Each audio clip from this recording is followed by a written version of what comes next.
Hi friends, Samsung S25 edge phone కోసం చాలామంది wait అయితే చేస్తున్నారు. స్లిమ్ అండ్ ఫ్లాగ్‌షిప్ కోసం.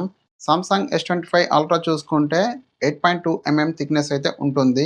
సామ్సంగ్ S25 ఎడ్జ్ చూసుకుంటే 5.84 థిక్‌నెస్ అయితే ఉండబోతుంది. డిస్‌ప్లే సైజ్ గురించి రకరకాలుగా రూమర్స్ అయితే వస్తున్నాయి. కొంతమంది 6.6 అంటున్నారు. కొంతమంది 6.8 అంటున్నారు.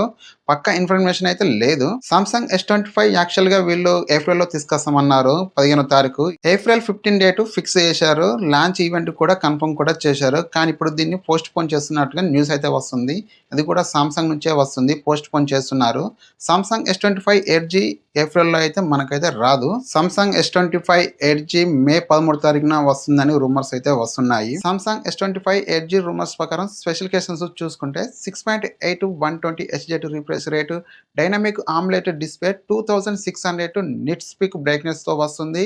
స్నాప్‌డ్రాగన్ 8 ఎల్ఈడి ప్రాసెసర్ తో వస్తుంది. Back side 200 MP main camera, optical stabilisation తో వస్తుంది. 12 MP ultra wide camera, front 12 MP camera, 4000 mAh battery, 25 watt wired charging, 15 watt wireless charging, water and dust IP68 rating తో వస్తుంది. ఈ ఫోన్ కూడా flagship phone. ఈ phone price వచ్చేసి 80,000 లోపు ఉండే అవకాశం అయితే ఉంది. ఈ ఫోన్ కు సంబంధించి మీరేమంటారు అనేది కామెంట్ చేయండి. ఈ వీడియో కనుక మీకు నచ్చితే లైక్ చేయండి. ఇలాంటి వీడియోస్ కొరకు మన ఛానల్ ని సబ్స్క్రైబ్ చేసుకోండి.